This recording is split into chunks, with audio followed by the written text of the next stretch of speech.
Hoy comenzamos la explicación del tema 2, que corresponde a glúcidos y lípidos. Vamos a separarlo en dos partes y empezamos inicialmente con los glúcidos.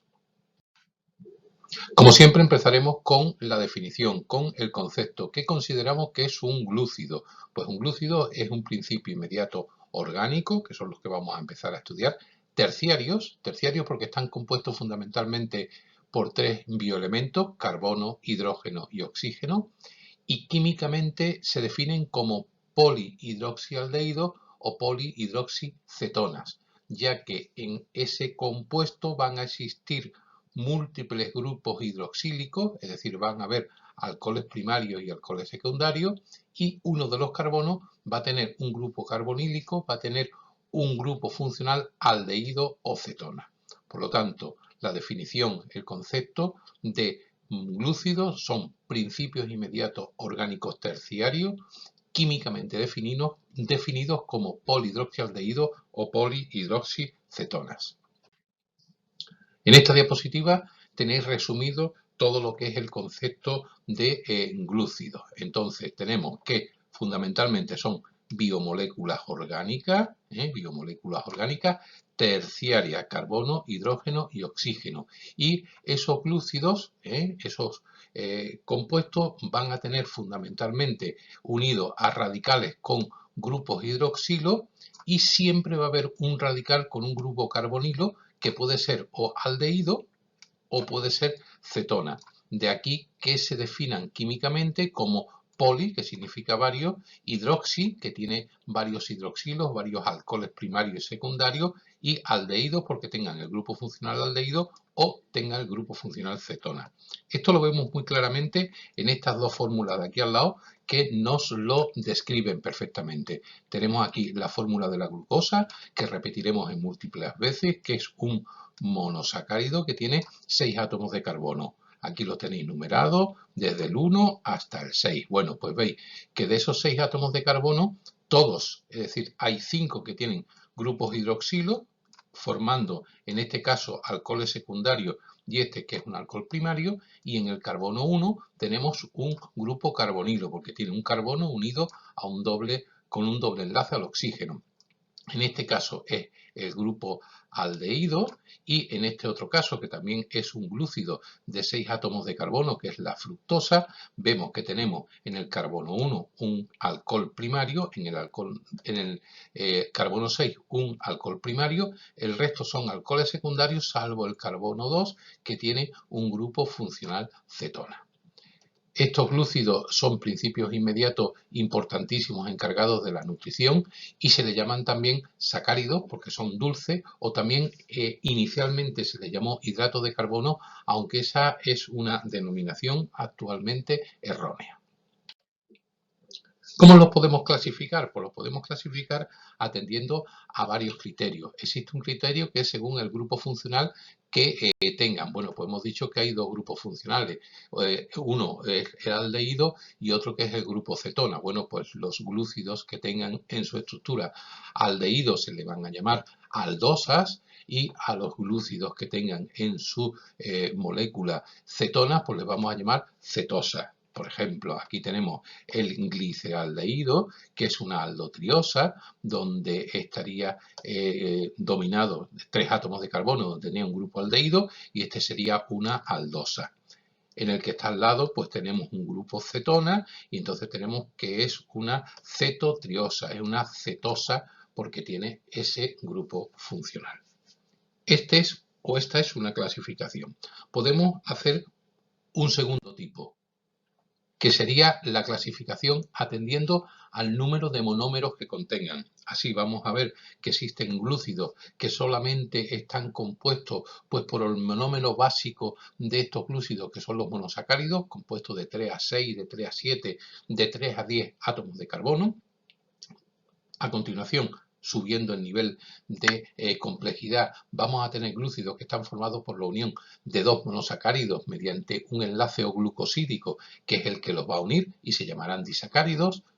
Tenemos en un tercer nivel de complejidad los oligosacáridos, que están formados de 3 a 9, de 3 a 10 monosacáridos unidos por ese mismo tipo de enlace, el enlace glucosídico.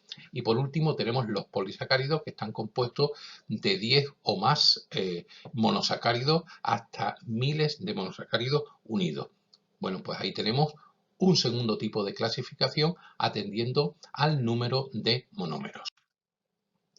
Un esquema donde tenemos esa misma clasificación que os he dicho con algunos ejemplos. Aquí tengo los monosacáridos con ejemplos como la glucosa, la ribosa o la fructosa, los disacáridos que están formados por dos azúcares unidos por el enlace O-glucosídico, sacarosa, lactosa y maltosa. Veis que todos tienen función energética, fundamentalmente combustibles y compuestos metabólicos intermediarios, vegetales, y todos se transforman finalmente en glucosa. Y después tenemos los oligosacáridos, incluidos los disacáridos, que son unidades complejas de 10 a 20 monosacáridos, y por último los polisacáridos, que es el polímero más grande, unido por grandes cantidades de glucosa, y van a formar glúcidos como el glucógeno, el almidón o la celulosa, que son glúcidos de reserva o glúcidos estructurales. Ese es otro tipo de clasificación. Y por último, vamos a ir a la clasificación realmente interesante, realmente la que os tenéis que aprender, la que deberéis desarrollar si se os pregunta este epígrafe en algún momento, que es la clasificación según la complejidad química. Bueno, pues según la complejidad química podemos diferenciar dos tipos de glúcidos totalmente distintos. Por un lado, los más simples, los no hidrolizables, los monómeros básicos, que se van a llamar las osas, y dentro de las osas el grupo fundamental que lo incluyen son los monosacáridos. Y después tenemos un segundo grupo que son los glúcidos más complejos, los glúcidos que están formados por la unión de varios monosacáridos por ese enlace o glucosídico que ya hemos dicho. Según el número de compuesto y según el tipo de compuesto que tengan esos óxidos, vamos a diferenciar dos grupos totalmente distintos, los holósidos y los heterósidos. Los holósidos son aquellos que están formados exclusivamente por monosacáridos. Son cortas o largas cadenas de monosacáridos unidos por el enlace glucosídico. Si son cortas, pues lo llamamos oligosacáridos, de 2 a 10, incluidos los disacáridos. Si son largas, hablamos de los polisacáridos. Dentro de los polisacáridos, dos tipos, los homopolisacáridos y los heteropolisacáridos. Los homopolisacáridos están formados siempre por el mismo monosacárido. Por ejemplo, si es el monosacárido glucosa, pues será glucosa, glucosa, glucosa, glucosa, 10.000 glucosas. O los heteropolisacáridos, que es cuando están formados por dos monosacáridos diferentes. Por ejemplo, glucosa celobiosa, glucosa celobiosa, glucosa celobiosa. Bueno, pues son otros tipos. Bueno, pues todos están incluidos dentro de los holósidos. Los heterósidos, que es el último grupo que nos queda, son aquellos glúcidos que tienen una parte glucídica, un monosacárido más o menos largo, más o menos complejo, en mayor o menor número, y después otro complejo no glucídico que se llama aglucón. Entonces, ese aglucón puede tener, por ejemplo, naturaleza proteica, y hablaremos de la glucoproteína, o puede tener naturaleza lipídica, puede ser los glucolípidos, puede tener naturaleza crómica, tenemos las cromoproteínas, es decir, nos vamos a ir encontrando diferentes tipos de heterósidos atendiendo a la naturaleza química del aglucón. Estos compuestos son realmente lo importante en los seres vivos y los que veremos que tienen más repercusión desde el punto de vista biológico. La misma clasificación, pero en esquema para que la tengáis clarita. Hemos dicho las osas, los monosacáridos, los compuestos más simples, los monómeros, compuestos de 3 a 6 átomos de carbono. Dos tipos de osas según tengan el grupo funcional aldehído o el grupo funcional cetona, las aldosas y las cetosas. Y pueden tener 3 átomos de carbono, triosa, 4 átomos de carbono, aldotetrosa, 5 átomos de carbono, aldopentosa, o las aldohexosas, que son las que tienen 6 átomos de carbono. Lo mismo con los que tiene el grupo cetona. En segundo lugar, los óxidos, que hemos dicho de dos tipos, holóxidos y heteróxidos. Los heteróxidos, los que están compuestos por un compuesto glucídico y el aglucón, glucolípido, glucoproteína, fundamentalmente. Los holóxidos es formado siempre por monosacáridos, siempre por compuestos simples, pero de tipo glucídico. Oligosacáridos cuando tenemos de 2 a 10 monosacáridos, polisacáridos cuando existen más de 10 monosacáridos. Y hemos dicho que los polisacáridos de dos tipos, los homopolisacáridos y los heteropolisacáridos. Los homopolisacáridos, aquellos que tienen siempre el mismo resto glucídico, el mismo monosacárido que se va repitiendo de manera repetitiva, y los heteropolisacáridos, que son monosacáridos distintos, los que lo van a ir componiendo. ¿Cuáles son las funciones fundamentales de los glúcidos? Bueno, pues las podemos resumir en tres grandes grupos. La función fundamental de los compuestos glucídicos es la función energética. Son la fuente de energía fundamental de todos los seres vivos y también, aunque en menor medida, constituyen una reserva de energía, como veremos en algunos polisacáridos.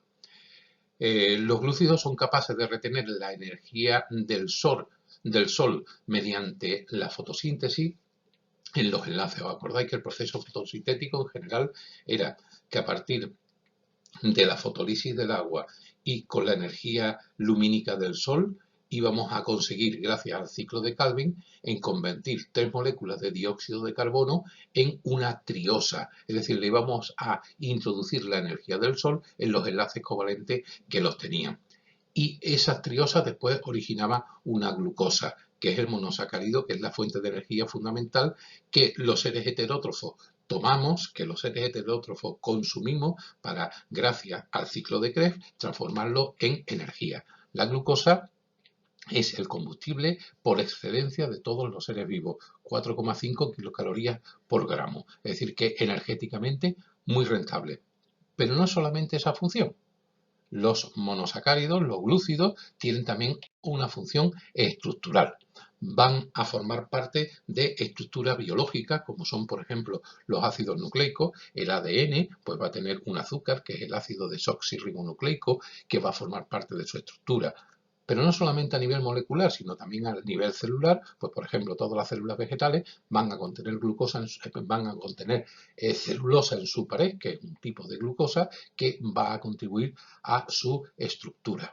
Y por último, a nivel orgánico, cartílagos, tejidos conjuntivos van a tener diferentes tipos de glúcidos. Luego, las dos funciones fundamentales de los glúcidos es la función energética como fuente de energía fundamental y la función estructural formando parte de estructuras moleculares, celulares y orgánicas.